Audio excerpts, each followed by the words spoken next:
Praise the Lord. Hallelujah. Shalom to everybody. God bless you. प्रभु आशीर्वाद करंतु प्रिय ईश्वरଙ୍କ ଲୋକମାନେ ଏହି ଦିନ ମାନଙ୍କରେ ଆମେ ପୁନରୁତ୍ଥିତ ଯୀଶୁଙ୍କୁ ଦର୍ଶନ କରିବା ପାଇଁ ପୁନରୁତ୍ଥିତ ଯୀଶୁଙ୍କ ସହିତ ସାକ୍ଷାତ କରିବା ପାଇଁ ପୁନରୁତ୍ଥିତ ଯୀଶୁଙ୍କ ସହିତ ଚାଲିବା ପାଇଁ ପୁଣି ଆଶୀର୍ବାଦ ପାଇବା ପାଇଁ ତାଙ୍କଠାରେ ଆମେ ବିଶ୍ୱାସ କରୁ। ମାର୍କ ଲିଖିତ ସୁସମାଚାର 16 ଅଧ୍ୟାୟ 3ର ଶେଷ ପଦ ଆଉ 4 ପଦରେ ଲେଖାଗଲା।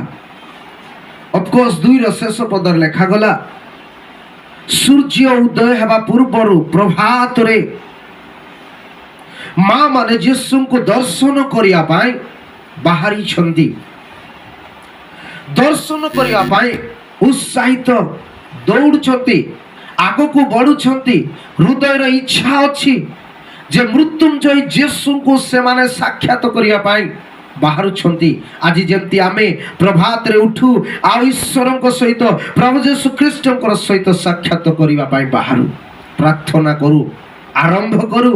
ସେତେବେଳେ ଅନେକ ପ୍ରୋବ୍ଲେମ୍, ଯେତେବେଳେ ସେମାନେ ବାହାରିଲେ ତ ସତ, ସମାଧି ନିକଟକୁ ଯାଉଛନ୍ତି ତ ସତ କଥା, କିନ୍ତୁ ସେମାନଙ୍କ ସମ୍ମୁଖରେ ଗୋଟେ ବଡ଼ ପଥର ଅଛି। ପଥର ଅଛି, ସେ ପଥର ଘୁଞ୍ଚିଲେ ସେମାନେ ଦର୍ଶନ କରିବେ। ସେ ପଥର ଘୁଞ୍ଚିଲେ ବିଜୟ ଯୀଶୁଙ୍କୁ ଦେଖିବେ।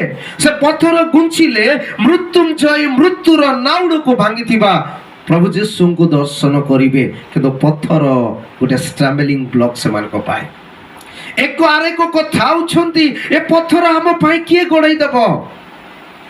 ଯଦି ଆପଣମାନେ ଯୋହନ ଲିଖିତ ସୁସମାଚାର 40 ପଦ 11 ଅଧ୍ୟାୟର 40 ପଦରୁ ପଢ଼ିବେ, ଯୀଶୁ ସେମାନଙ୍କୁ କହୁଛନ୍ତି, ଯଦି ତୁମେ ବିଶ୍ୱାସ କର ତେବେ ଈଶ୍ୱରଙ୍କର ମହିମା ଦେଖିବ। କିନ୍ତୁ ସମ୍ମୁଖରେ କ'ଣ ଅଛି? ପଥର ଅଛି। 4 ଦିନର ମଢ଼ାଙ୍କ ସମ୍ମୁଖରେ କବରରେ ପଥର ଅଛି। ଏ ପଥର ଘୁଞ୍ଚେଇଲେ ପ୍ରଭୁଙ୍କର ଶବ୍ଦକୁ ଶୁଣିପାରିବେ। ଏ ପଥର ଘୁଞ୍ଚେଇଲେ ଜୀବିତ ହେଇପାରିବେ। ଏ ପଥର ଘୁଞ୍ଚେଇଲେ ଈଶ୍ୱରଙ୍କର ଦର୍ଶନ କରିପାରିବେ। ହେଲେ ଏ ପଥର କ'ଣ? ସମସ୍ୟାର ପଥର, ରୋଗର ପଥର, ଅଭାବର ପଥର, ଅନାଟନର ପଥର।